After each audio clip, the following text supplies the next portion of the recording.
Ibihandiko birukurwa mu ba Uganda AIDS Commission nibyoreka ngo Rainbow Foot Patrol n'urwego rukiza y'abantu abari kukwatwa akakoko ka sirimu omwihanga ryona haterurya habucweki kome nabona harigana.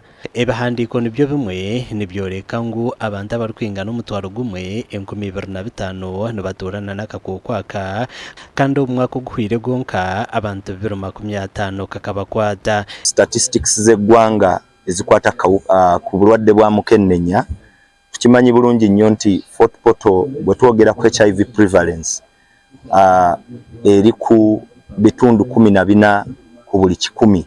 Bwe twogera ku prevalence bakitegeeza nti bw'ofuna abantu 100 randomly mu kibuga ekyo abantu 14 ku bantu 10 kwabo bayina akawuka ka mukennenya. Tukimanyi bulungi nnyo nti currently national statistics zitwa prevalence ya 5.5%.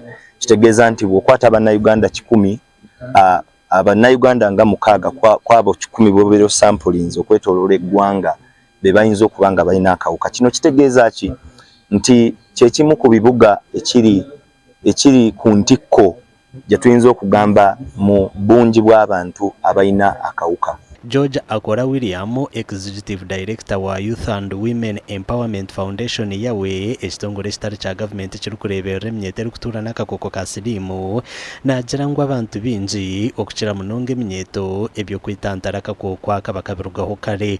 Kubanza ningyeta okumanyira rundo kugayara abo kuba hati nkokumanyire okujanjaba kukasemeramu ngwaba abantu abakomera nakahuka obomezi bwabo burungi baso kutambuza emirimo yabo.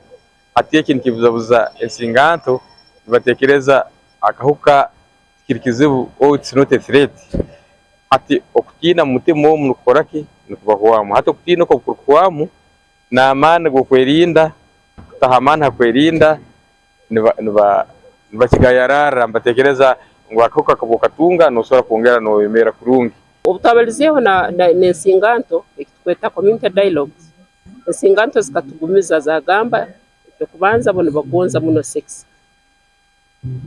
Almwana akemerera kimwe alona abantu bakuru amugata ya Toro Kingdom abantu abakuru abemiruka n'abamasaza kandi twaba tuli mu kikaro nicyo kimwe kintu yagamba aho tubasobora kutaterana abo kuba nibagonza umubiri n'ugugonza.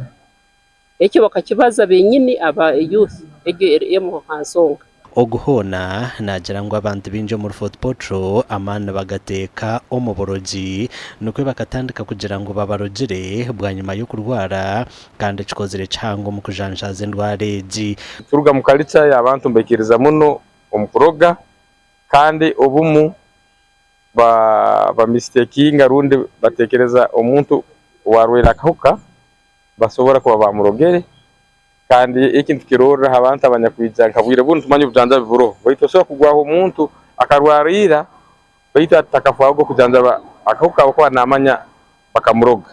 Ateki kimanyi sangu uptake yo bujanja obunyakuroho nekererezebwa enkiriza ngo abantu mbacyarogwa hona kishanjirwe ngo abantu tubara kutwarana no kukozesa condom nkakikuru.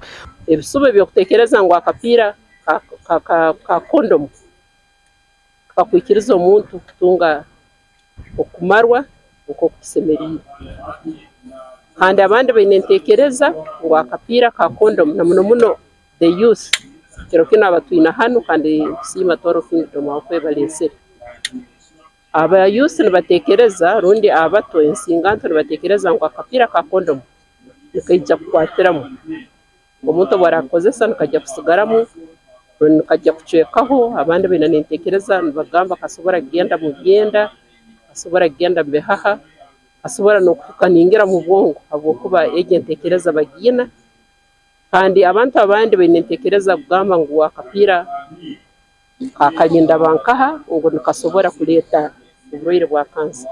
So we need so much sensitization kuboleka tuti kunulirwa nonulirwe kiro kimo, but when you get a sickness you suffer for a lifetime. So kutunga HIV AIDS you suffer for a lifetime.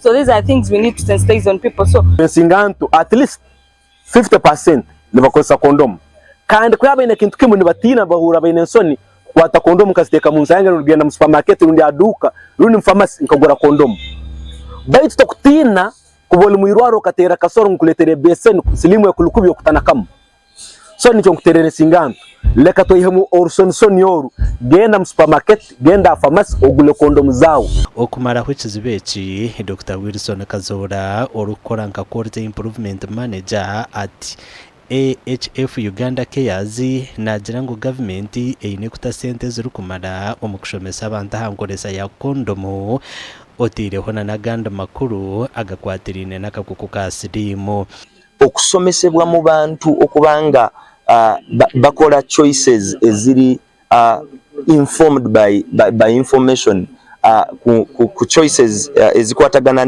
n'embeera yaabwe ey'okwegatta oba n'ebyokuzaala nti information eyo ntono nnyo and wano wetusabira government okubanga etukwatirako ng'aba strategic partners naye nga tukolera wamu n'abanaddiini n'obwakabaka obw'enjawulo ng'olwaleero bwe tuzze wano tukola event eno nga tukwataganira wamu ne Kingdom of Toro okubanga tujjawo certain social and cultural barriers eziremesa abantu okubanga bafuna information entuufu orangu baitito agenda yona kama bwa Toro eri kurorangu ntambya ensitu ya Toro neba HIV free nuko turole ngo bantu bekara kurungi nibegonza mbazara nibaswera mbakora buri kintu cyone cyetagisibwe ebitongore ebirukwebembere huru yo kurwanisa akakoko kasirimu mu ihanga n'abahamya ngo ehureji eine kongerwamwe amani okwenda ngo eminyeto erikurabana mwe katuza amakuru agagasha kwa Jonathan Tsingwiri.